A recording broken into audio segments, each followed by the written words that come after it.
নমস্কার, কেমন আছেন সবাই? সঙ্গীতার গল্পকথায় নতুন একটা ভিডিওতে সবাইকে স্বাগত। আশা করছি যে যেখান থেকে আমার ভিডিওটা দেখছেন সবাই খুব ভালো আছেন। কিছুদিন আগে হঠাৎ করেই বাড়ির সবাই মিলে ঠিক করলাম চলো একটু দার্জিলিং থেকে ঘুরে আসি। তো যেই ভাবা সেই কাজ, তাই বেরিয়ে পড়েছি আমাদের পাহাড়ের রানী দার্জিলিংয়ের উদ্দেশ্যে। কয়েকটা দিন সংসারের বেড়াজাল থেকে বেরিয়ে প্রাণ ভরে পাহাড়কে উপভোগ করতে। দু চোখ ভরে পাহাড় দেখতে দেখতে আমরা চলেছি আমাদের গন্তব্যে। তো চারপাশে সবুজে সবুজে ঘেরা নানা রকম পাহাড়ি ফুলের গাছ দেখতে দেখতে মনটা একটু অন্যরকমই হয়ে যায়। পাহাড়ের সৌন্দর্যই একটা আলাদা, যেমন সমুদ্রের সৌন্দর্য আলাদা, আবার পাহাড়ের সৌন্দর্য আলাদা। কোয়ার্টারে আসা থেকেই শুধু দেখতাম দূর থেকে পাহাড়টা, কারণ আমার ছাদ থেকেও ভালোই দেখা যায় কার্শিয়াংটা। তো সেই কারণের জন্য ভাবতাম কবে তোমার কাছে যেতে পারবো। ফাইনালি আজ সেই সুযোগটা আমাদের হয়ে গেছে।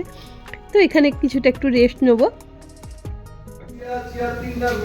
তো বসেছি এখন একটু রেস্ট নেওয়ার জন্য 5 মিনিট, একটু চাটা খাবো।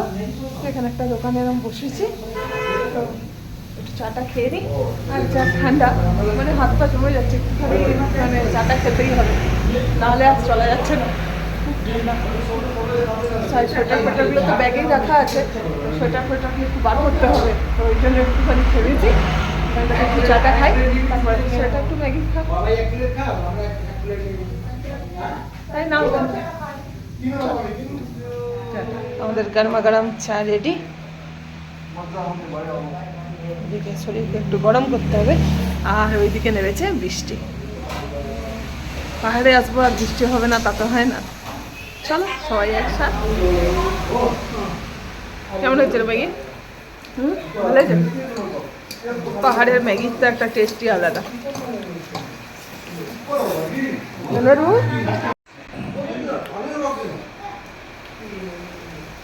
পাহাড়ের ম্যাগি সুন্দর খেতে, মানে এত সুন্দর টেস্টি। আর এদিকে মা কি বলবে বুঝছে, কই দেখুন কি বললো, খুব পছন্দ করি না, কিন্তু খুব টেস্টি ম্যাগিটা হয়েছে, খুব পছন্দ হয়েছে। আর ওদিকে বৃষ্টিও শুরু হয়ে গেছে, ওয়েদার পুরো বৃষ্টি হচ্ছে। এখান থেকে খেয়ে আবার বেরিয়ে যাবো।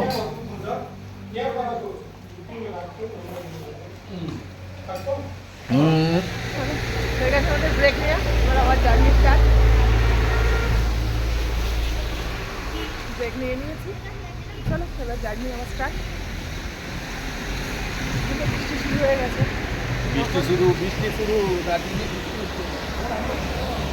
চলো যাই। এই হচ্ছে টয়লেটের লাইট।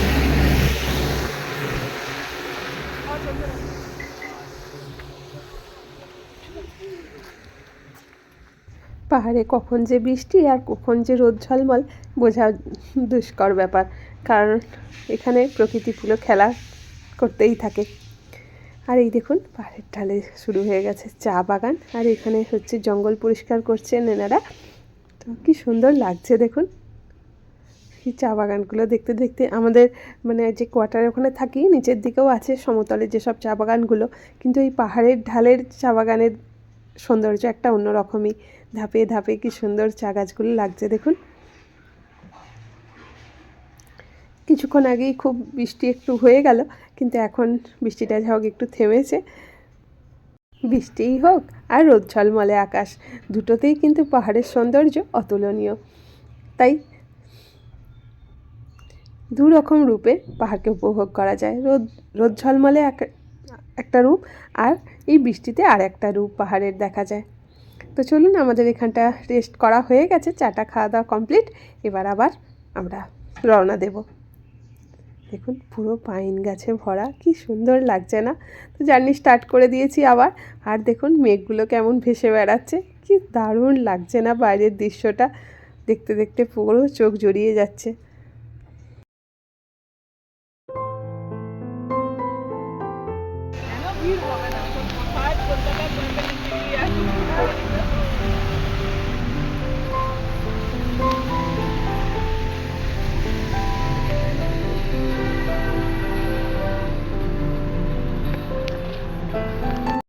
তো বললাম এখানে প্রকৃতির খেলা বোঝা মুশকিল। আবার শুরু হয়ে গেছে বৃষ্টি। এই যে আমরা এখন ঘুম স্টেশন পার করছি। বৃষ্টি হোক যাই হোক, ঘোরা তো আর বন্ধ হবে না, তাই না?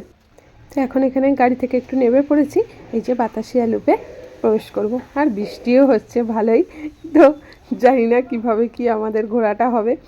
তো আর ছাতা বাড়ি থেকে দুটো এনেছিলাম, কিন্তু লোক তো আমরা 4 জন, তো এই কারণের জন্য দুটো ছাতায় হচ্ছে না। মা বলছে আরেকটা তাহলে ছাতা নিয়েই নে। আর এই যে এখানে নিচে ছাতা বিক্রি হচ্ছে, তো এখান থেকে একটা ছাতা কিনে নিয়ে আবার আমরা ভেতরে প্রবেশ করব। তবে খুব ভালো আছে। দার্জিলিং কি ঘুরবো, প্রচুর বৃষ্টি। নিয়ম করে এটা হচ্ছে বাতাসা লুকের গেট। এত বৃষ্টি, এটা বাতাসা লুক আর ঘোরার মতো অবস্থা নেই। বহু মানুষ এখানে কত দূর দূর থেকে এসেছেন দেখার জন্য, সবাই এখানে আটকে পড়েছে।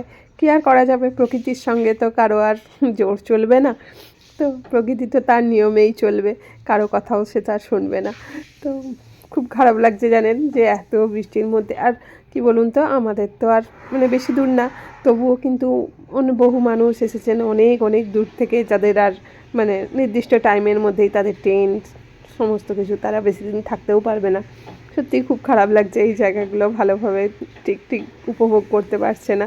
তো কিন্তু সবাই এটা থেমে নেই জানেন, ছাতা মাথায় দিয়েই বৃষ্টিকে উপেক্ষা করেই সবাই ঘুরে বেড়াচ্ছে। আর এই আস্তে আস্তে যেন পুরো অন্ধকার হয়ে যাচ্ছে, পুরো বাতাসিয়া লুপটা যেন পুরো অন্ধকারে ঢেকে যাচ্ছে, সাদা চাদরে পুরো মুড়ে যাচ্ছে। দেখুন আস্তে আস্তে আমরা যখন এসেছিলাম মানে বাতাসিয়া লুপে যখন প্রবেশ করলাম, তখন একটু পরিষ্কার ছিল, কিন্তু ওই যে আস্তে আস্তে পুরো সাদা চাদরে ঢেকে গেছে। আর ওই দেখুন টয় ট্রেন আসছে, কি ভালো যে লাগছে দেখতে, এত সুন্দর লাগছে। মানে এটা রোদ্দুর ঝলমল হলে আরও সুন্দর লাগতো, কিন্তু তবুও যে যতটুকু দেখতে পাচ্ছি এটাতেই মনের শান্তি, চোখের শান্তি। পাহাড়কে যেভাবেই দেখা যাক, পাহাড় সবসময় সুন্দর, তাই না? আর এটা হচ্ছে আমাদের শৈল শহরের রানী, তো এটা তো সুন্দর তো হবেই, রানীর সৌন্দর্য তো সবসময় অপরূপ।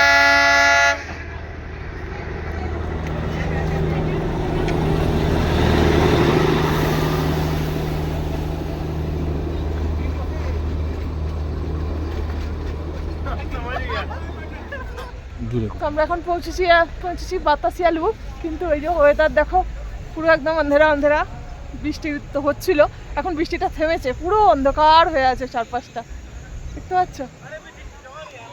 পুরো অন্ধকার, একদম কুয়াশা নেমে আসছে, ঠান্ডাও লাগছে, প্রচুর ঠান্ডা, হাত পা পুরো কন করছে, হাত পা। এই যে ছেলে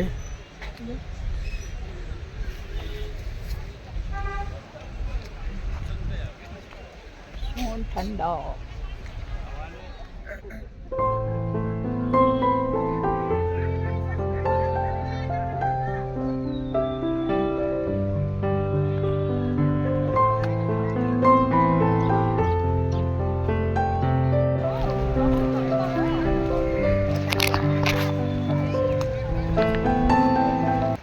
অন্ধকার হয়ে গেল রে, কি করবো, কি দেখাবো?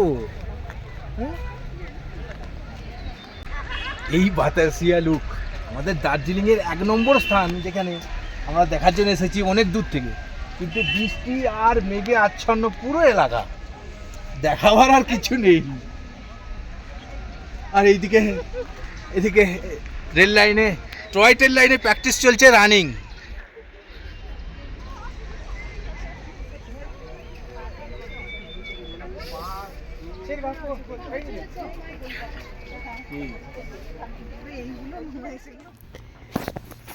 সব বাতাসিয়া লুপের চারপাশে যেসব দোকানদানি, সেগুলো সব বন্ধ, মানে ওই ছাতা মাথায় দিয়ে সব পলিথিন চাপা দেয়া। আর এই দেখুন আমরা মা মেয়েতে দাঁড়িয়ে পড়েছি আই লাভ দার্জিলিং, ওখানে ছবি তুলবো, কিন্তু ছবি আর কি তুলবো, কিছুই তো দেখা যাচ্ছে না, পুরো অন্ধকারে ভরে গেছে। পাহাড়ের এই চারপাশের ফুলগুলো কি সুন্দর দেখতে লাগে, দেখুন রাস্তায় যে সমস্ত ফুল হয়ে থাকে সেগুলো এত সুন্দর, আর এখানে নানা রকম ফুলে পুরো ভরা। তো চলুন এবার বাতাসিয়া লুপ থেকে আমরা বেরিয়ে পড়েছি। মানে আজকে দার্জিলিং ঘোরাটা আমাদের সাকসেস ঠিক মতো হচ্ছে না, এত বৃষ্টি আর মেঘ, পুরো মেঘ নিচে, চতুর্দিকে কুয়াশা, অন্ধকার। চলো অন্যদিকে যাই।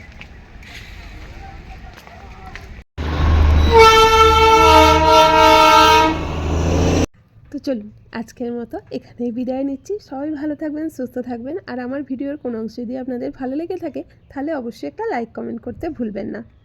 আবার দেখা হবে নতুন একটা ভিডিও নিয়ে। তো চলুন আজকের মতো টাটা।